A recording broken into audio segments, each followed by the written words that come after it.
Como certificar uma empresa de sistema de gestão integrado com ISO 9001 e 14001, sendo que eu tenho conhecimento somente da ISO 9001?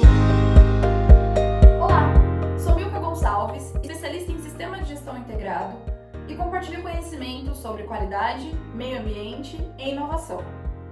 Neste vídeo, eu quero compartilhar com vocês uma história, um desafio que eu tive ao longo da minha carreira profissional.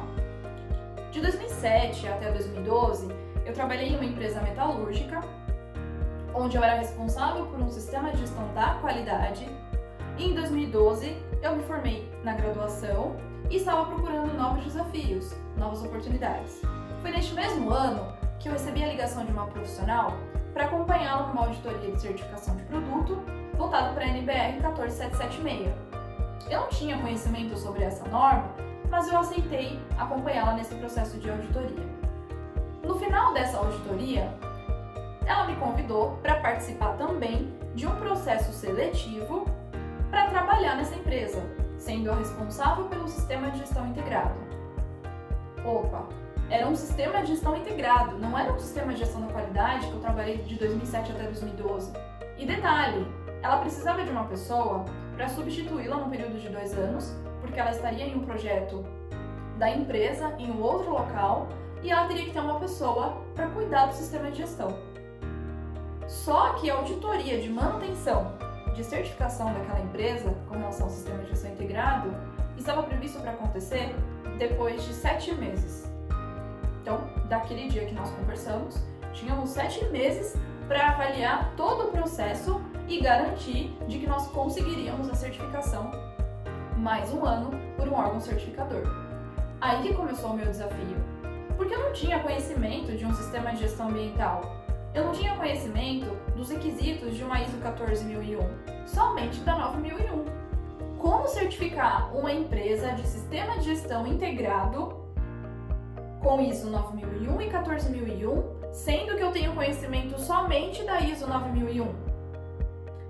O meu primeiro passo foi identificar o procedimento de controle de documentos e registros, porque nele eu identificava todos os departamentos que existiam naquela organização, aqueles departamentos que eram auditáveis, como era feito o controle de documentos com relação à revisão, codificação, nomes, siglas.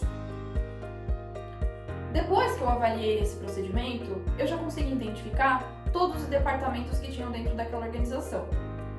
A forma de distribuição dos documentos, cópias controladas. Então, já foi um processo que eu identifiquei que para mim estava super tranquilo. Depois da avaliação desse procedimento, eu avaliei o procedimento de não conformidades e ações corretivas. Por quê? Quando você vai fazer uma auditoria, a primeira coisa que eles visualizam são as não conformidades provenientes de uma auditoria anterior ou de uma auditoria interna, para analisar se você verificou as causas daquela não conformidade, aplicou ações para que essas não conformidades ocorram novamente e também se você avaliou a eficácia para que essas ações realmente não estejam afetando o seu sistema de gestão. Depois que eu avaliei esses 2 documentos, eu também lembrei que lá no sistema de gestão da qualidade nós temos a ata de análise crítica do sistema de gestão integrado. O que é? Dentro das 2 normas, eu identifiquei que a alta direção deve analisar criticamente o seu sistema de gestão. E as empresas geralmente documentam essa análise crítica em uma ata. Dentro dessa ata, eu comecei a identificar pequenas coisas ambientais. Até porque quando eu comecei a ler sobre esses procedimentos, eu já comecei a atrelar, a integrar alguns requisitos. A primeira coisa que eu fiz, antes mesmo, de ver o procedimento de controle de documentos, eu peguei as 2 normas e comecei a avaliar. E daí o procedimento de controle de documentos foi o primeiro documento que eu analisei. Depois o procedimento de não conformidades, depois a ata de análise crítica, e da ata de análise crítica eu fui para os requisitos legais. Os requisitos legais é um item de ambas as normas. Geralmente as empresas contratam empresas para controlar esses requisitos legais ou até mesmo disponibilizar um software para controlar todos esses requisitos legais. E era a minha fonte de informação esse sistema. Tinha um procedimento para controlar como, periodicidade, tudo estava muito bem documentado. Além desses documentos, eu identifiquei o plano de atendimento à emergência. O plano de atendimento à emergência é um procedimento pela qual mostra, em caso de situações de emergência, os seus primeiros socorros, o combate a incêndio, todas as tratativas que são direcionadas aos brigadistas da sua organização, além também de controlar os impactos ambientais que estão atrelados aos seus processos. Depois do procedimento de plano de atendimento à emergência, eu analisei o procedimento de gestão de resíduos. Uau, aí começou um processo novo que eu realmente não sabia de nada. Porque quando nós estamos falando de um sistema de gestão ambiental, eu tenho certificado de destinação de resíduos industriais, eu tenho licenças que eu controlo condicionantes, atendimento à legislação ambiental, eu tenho a própria legislação do item que eu falei de requisitos legais, eu tenho também a venda, a pós-venda, o controle desses resíduos que eu gero dentro da minha organização, o tratamento desses resíduos. Será que para onde eu estou destinando eu realmente não estou impactando o meio ambiente? Ou será que para essas pessoas que estão comprando o meu resíduo ou tratando o meu resíduo realmente são licenciadas pela CETESB para trabalhar de forma correta? Então eram assuntos que eu ainda não tinha conhecimento. Porque além de eu controlar um sistema de gestão integrado, eu também tinha que gerir todo o gerenciamento de resíduos daquela empresa. E ainda mais, além de eu fazer todo esse controle, será que o funcionário tem conscientização sobre esses resíduos? Será que ele sabe o que é um produto reciclável, o que é um produto não reciclável? O que é um produto classe 1, o que não é um produto classe 1? Um produto classe 1 são aqueles contaminantes. Então, eu comecei a entender com toda a organização esses resíduos que podiam ser recicláveis, esses resíduos que precisavam de um tratamento específico e aqueles resíduos que realmente, durante o meu processo de produção, eu conseguia controlar, eu conseguia monitorar para evitar com que ele seja gerado. Dentro desse processo de levantamento de todos os documentos, eu pensei também na política do sistema de gestão. Dentro da ISO 9001, eu tinha a política do sistema de gestão da qualidade. E dentro da ISO 14001, eu tenho também a política do sistema de gestão ambiental? Eu tenho sim. E naquela organização, as duas políticas elas eram integradas. As políticas elas tinham como foco padronizar os seus produtos, manter a qualidade, a satisfação do seu cliente e não impactar o meio ambiente. Então, eu tenho os procedimentos, eu tenho o gerenciamento de resíduos, eu tenho a política, eu tenho os aspectos dos impactos ambientais que eu tenho que conscientizar os meus colaboradores. Agora, quando eu falo de aspecto e impacto ambiental, é um assunto que você tem que tratar com cautela, com paciência, que foi o que eu fiz com todos os funcionários. O mais importante é você começar com as atividades do dia a dia da casa dele, até que você introduza esse assunto dentro da indústria. Um exemplo simples de aspecto ambiental. Quando você está dentro da sua casa, você consome energia, você consome água. Esses dois aspectos, eles são ambientais, eles são da natureza e você não consegue reutilizá-lo no futuro, certo? O consumo desses recursos naturais são aspectos ambientais. O aspecto é a causa do que você está executando, da atividade que você está fazendo naquele momento. O impacto é a consequência.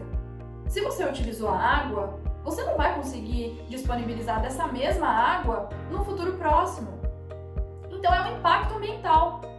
Agora, dentro dos aspectos e dos impactos, eu tenho os negativos, que são esses que eu não consigo disponibilizar novamente para a natureza, mas eu tenho também aqueles positivos.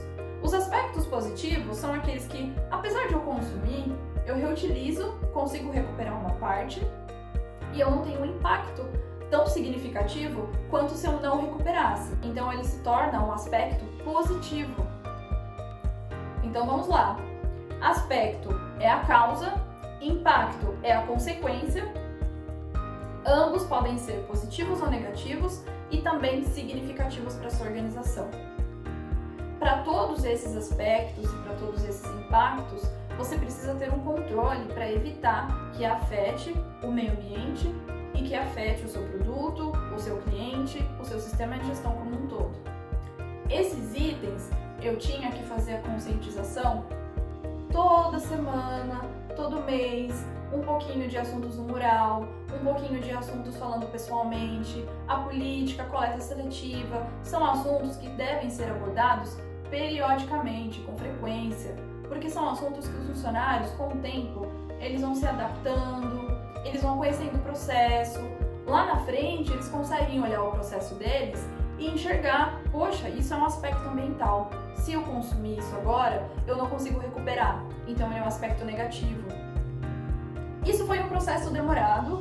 Durante esses 7 meses que eu tinha que fazer o processo de manutenção, foi um dos assuntos mais difíceis que eu tive que tratar, porque nem eu mesma sabia sobre o assunto. Eu precisava estudar, precisava entender para conseguir passar a informação.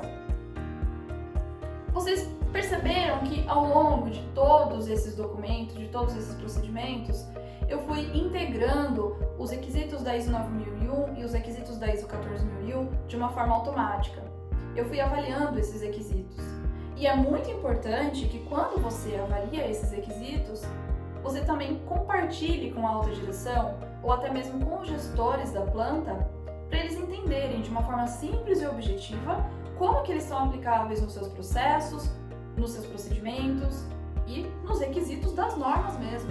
Todo esse processo de transição, onde eu tive que conhecer na prática mesmo a ISO 9001 com a 14001, foi muito importante para a minha carreira. A minha base de conhecimento toda foi nesse desafio que eu tive nesse período de 7 meses, porque eu tive que me aprofundar, eu tive que conhecer as 2 normas e saber integrá-las. Mas Milka, você consegue certificar uma empresa em 7 meses? Olha, depende muito se a sua organização estiver comprometida, se a sua alta direção estiver comprometida, se os gestores estiverem comprometidos e também do porte da sua organização. Naquela época, eu consegui a manutenção da certificação porque eu já tinha uma pessoa cuidando do meu sistema de gestão. Eu já tinha uma pessoa que cuidava de todos esses documentos, de todos esses processos que eu acabei contando ao longo desse vídeo. Mas, em suma, de 6 meses a 1 ano, você consegue sim certificar sua empresa. Claro que com a ajuda de alguns especialistas é muito importante, mas você consegue sim. Ao longo de todo o processo de certificação, você padroniza os seus processos, os seus procedimentos, você identifica as oportunidades para melhorar o desempenho dos seus indicadores, melhorar a eficácia do seu sistema de gestão e, principalmente, você consegue aumentar a competitividade do seu produto no mercado. Parece ser um processo difícil, mas não é difícil. Eu me lembro que quando nós fizemos a reunião de fechamento daquela auditoria de manutenção de certificação da ISO 9001 e 14001, eu fui parabenizada pela minha dedicação e pelo meu trabalho. Mas uma coisa é muito importante. Naquela época, o representante da direção era a pessoa nomeada para fazer o controle de todos esses requisitos, do atendimento de todos esses requisitos. A versão vigente, eu tenho que ter comprometimento com toda a minha liderança. Todos os gestores precisam saber de todos os requisitos para garantir a eficácia do sistema de gestão. Então o trabalho tem que ser de todos. O trabalho não é só da pessoa que cuida do sistema de gestão integrado.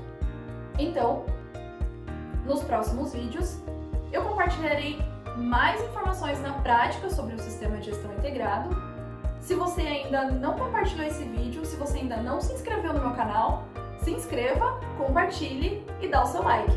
Até mais!